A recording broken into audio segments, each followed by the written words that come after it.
नमस्कार, मैं हूं आपके साथ कविता राणा।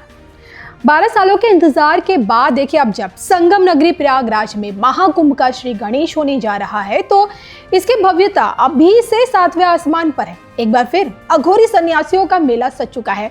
शाही स्नान को लेकर लाखों करोड़ों श्रद्धालुओं की भीड़ अभी से जुटने लग गई है। प्रयागराज की धरातल जगमगाने लगी है और इसी जगमगाहट के बीच ज्योतिर्मठ के शंकराचार्य अभिमुक्तेश्वरानंद सरस्वती महाराज ने मक्का से महाकुंभ के रास्ते मुसलमानों की एक ऐसी तस्वीर दिखाई जिसके बाद से राजनीतिक दलों की बोलती बंद हो गई है। जी हाँ, महाकुंभ में भाईजान की एंट्री बैन होनी चाहिए या नहीं, इसी पर बोलते हुए शंकराचार्य ने कुछ ऐसा कहा है जिसके बाद से महाराष्ट्र में राजनीतिक भूचाल आ गया है। मक्का महाकुंभ और महाराष्ट्र को लेकर आखिरकार अब की बार शंकराचार्य क्या कुछ बोले, देखिए इस पर हमारी ये खास रिपोर्ट। चुनावी डुगडुगी के बीच शंकराचार्य की बड़ी भविष्यवाणी।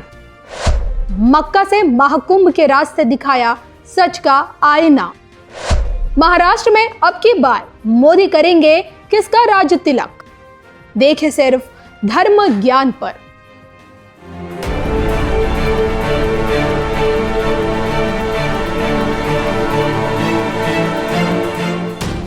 मक्का महाकुंभ महाराष्ट्र, इन दिनों इन्हीं की चर्चा सबसे ज्यादा है क्योंकि मक्का की दुनिया इन दिनों बर्फ से ढकी हुई है। महाकुंभ में भाईजान एंट्री पर बवाल मचा हुआ है और महाराष्ट्र में तो चुनावी डुगडुगी बच चुकी है। और हमारे देश के शंकराचार्य अभिमुक्तेश्वरानंद सरस्वती जी हैं जिन्होंने सच का आईना दिखाने की कोशिश भी की है। दरअसल देखिए, थूक जिहाद से तो तिरुमाला विवाद तक जो है, लड्डू विवाद से लेके थूक जिहाद तक अभी भी देश का जो संत समाज है वो भड़का हुआ है।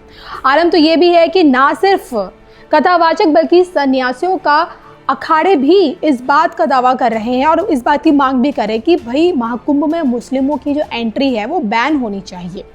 अब अखाड़ा परिषद महाकुंभ में लगने वाली मुस्लिम दुकानों का भी विरोध कर रहा है और जिसकी आलोचना मुस्लिम जमात ने भी किया है।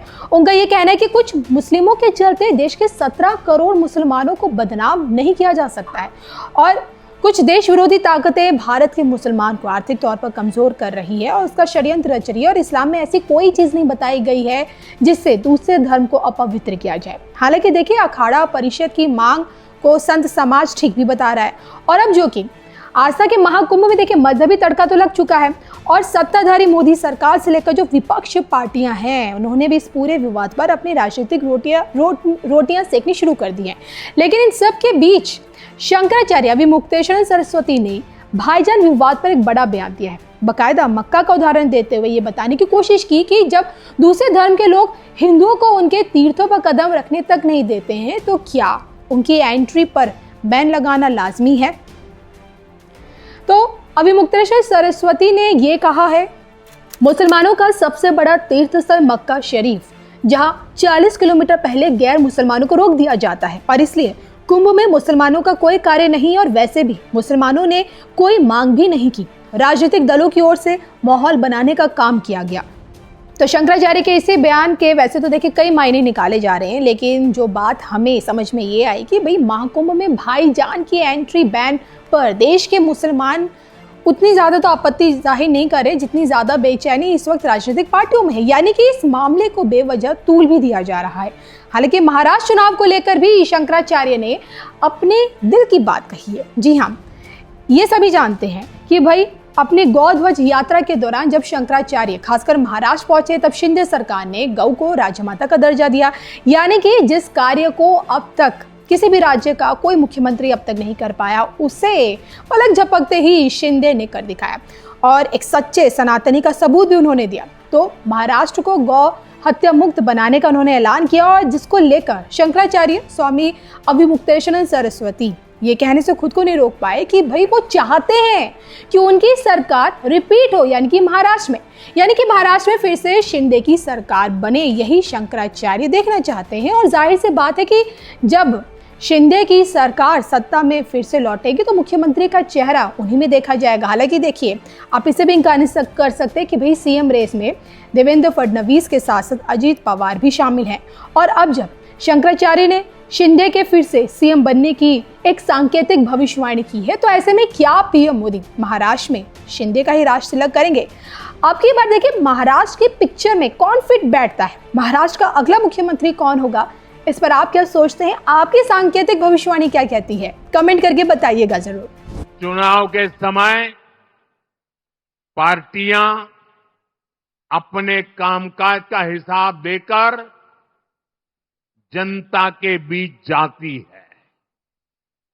बीजेपी और महायुति भी लगातार अपने काम का हिसाब दे रही है, लेकिन बीजेपी का मुकाबला करने के लिए कांग्रेस के पास एक ही तरीका है।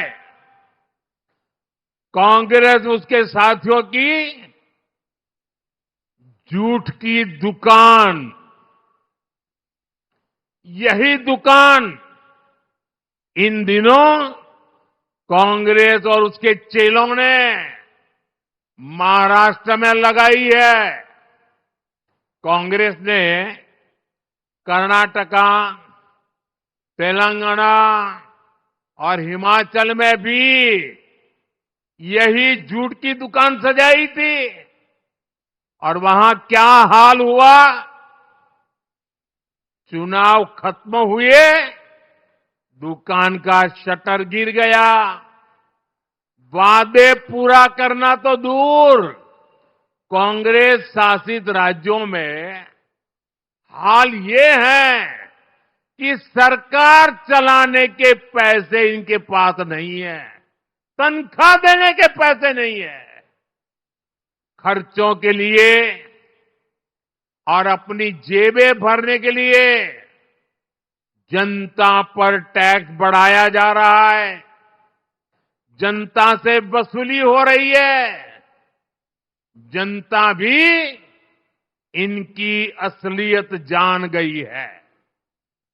महाराष्ट्र की जनता भी देख रही है कि एक तरफ महायुति का घोषणा पत्र है, वहीं दूसरी तरफ महाअगाड़ी का घोटाला पत्र है।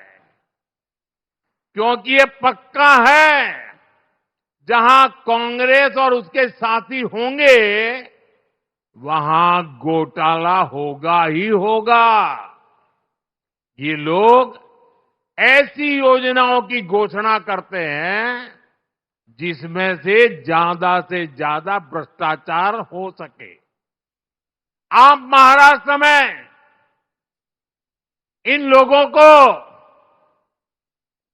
ये सारा पाप फिर से करने देंगे क्या? करने देंगे क्या? ये धोखेबाजी महाराष्ट्र की जनता के बीच चलेगी क्या?